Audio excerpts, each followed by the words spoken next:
Welcome to part 2. This is the grey paint down in the middle, and I'm starting to work on the switch boxes for the points and lighting. The switch for the points is quite tricky because it's quite thick and it's got bits coming out all over the place. The 8-slot lighting switch is not so bad, and I'm making these frames to put them in at the end of their layout so the boy can control them. That's just showing it all wired up before I put the tops and bottoms on, and some plug receivers at the top will be colour coded. And I'm pleased that when I finally plugged in the power to the track after the balancing, it all worked okay, and so did all 5 of the points. The buffers I've got fixed all the time, so they're permanently on once there's 12 volts to the system. But the other things will be like street lamps, house lights, etc. And that's from inside the board. I've got those little clips, so anything can clip in when I want to change things over. But it was very tight fit, that was.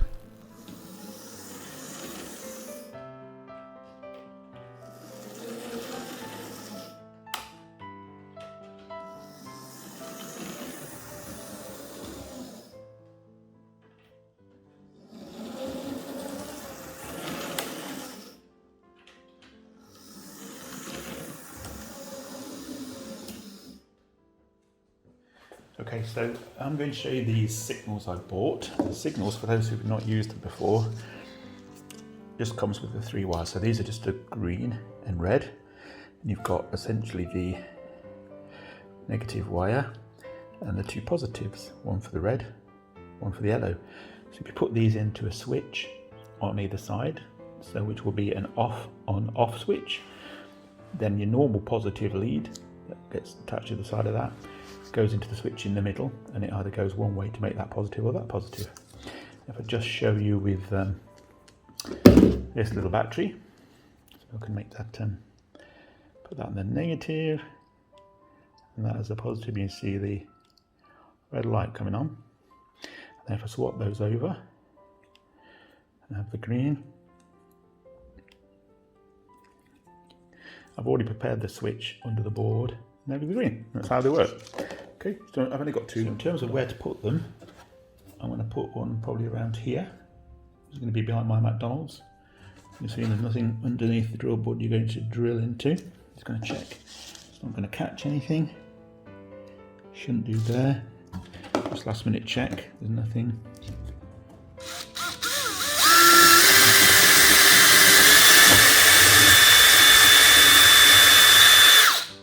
There, you put the wires through and then wire it up. Okay, now I'm a bit lazy. I like to super glue everything.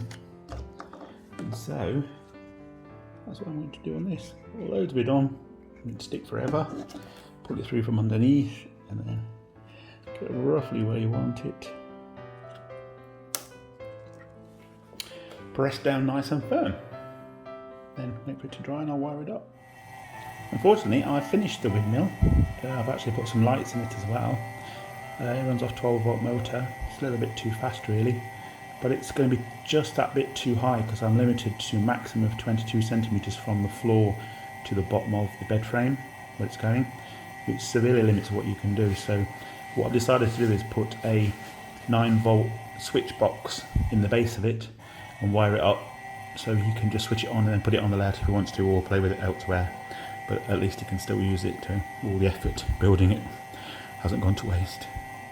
Okay, last minute check before I stick the roads down and then the buildings. So approximate position of the little chapel, the single engine shed, double engine shed. I may put something in that space, not sure yet. That's going to be the bus depot and the little car garage, so there'll be fences and like a little courtyard here. I'm still waiting on a porter cabin and another skip. They'll be fenced off for the railway station, so they've got some toilets and a waiting area, some platform accessories to add. I'm going to put a couple of those buildings there, and a little pond. That's where the car transporter will load. Be gated access and fenced off all around there. Yellow box to stop people parking near the crossing. A little extra bus stop on the outside. Got the petrol station, little shop, then the McDonald's, main car park, couple of little shops. And then at the back there, we've got the derelict house with a few farm animals and some hay bales. Of course, it's got to be all add scenery. And on the outside, there's the bend. It's going to go around that corner, which is where the car's going to crash, the Corsa. And then we've got the road going off the end, and this will all be scenery. There we go. Time to start sticking some road down. Slightly anxious.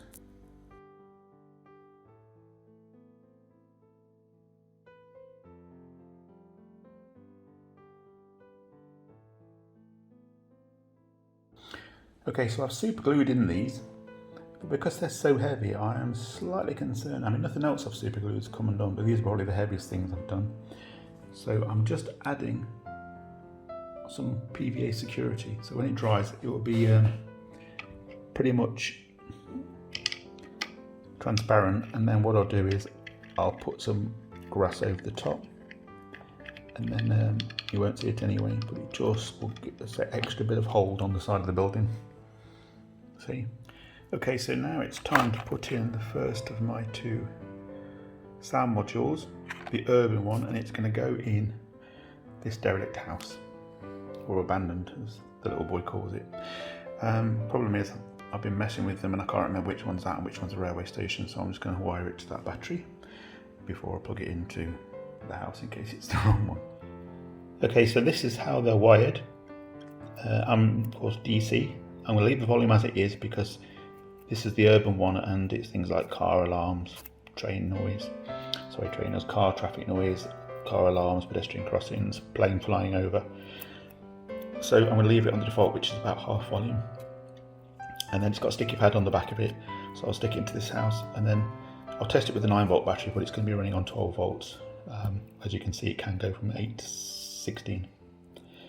But they sound okay. They sound better inside a building, by the way. So this one's going in this derelict house and the other one's going to go inside the old railway station. And I might just show you the difference between out and in. Okay, this is the urban demo.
You get the message. So that's an example of it. I don't want it too loud, but inside the unit it might be okay.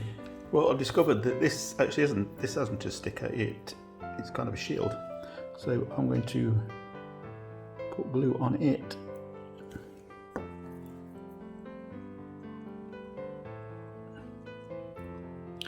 And put it in there so I can actually adjust it if I need to.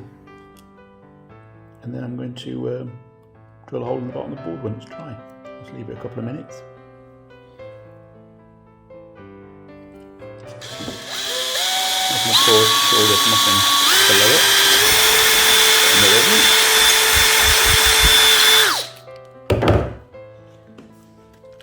We'll just tidy up. And then I'm going to coat it with lots of glue. You can see this, you probably can't see this because of my hand, but we'll see.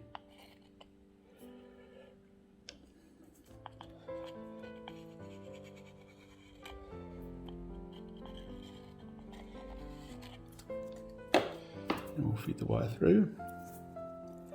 Because I've already used the wire, I wouldn't normally do this, I normally put them in unused. Make makes it more tricky to get them in. So these are quite soft, flexible wire.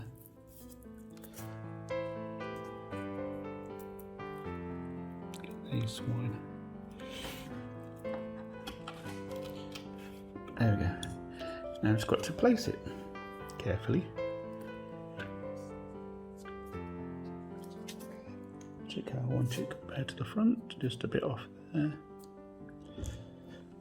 And then then pressure till it's dry, and then that can go into my 12-volt box, and it will be attached to its own switch. And then I'm going to do the railway station. I forgot, I promised a demo with it inside the building, so it's not dry yet obviously, but this is what it will sound like inside. It's a bit bassier.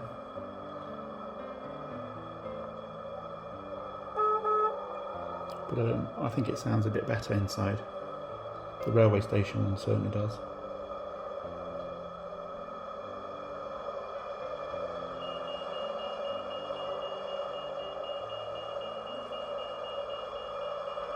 There you go, that's what the open one sounds like. There are about 6, I think, altogether. There's a steam engineer, there's a countryside one as well as the railway station modern era that I've got. Okay, see you later. So, all the buildings are now glued. Just waiting for the PVA of the bigger buildings to dry. The roads are in. It's down to connecting all the wires underneath. So I can switch the lights off and on. And then scenery, lots of scenery, grass, static grass, and more surfaces, and lots of fences, lampposts, railway crossing lights, and I'm going to put in some UK traffic lights just here. Loads to do. My last job is I'm putting some people inside the church and some pews and chapel.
There you go, the railway version.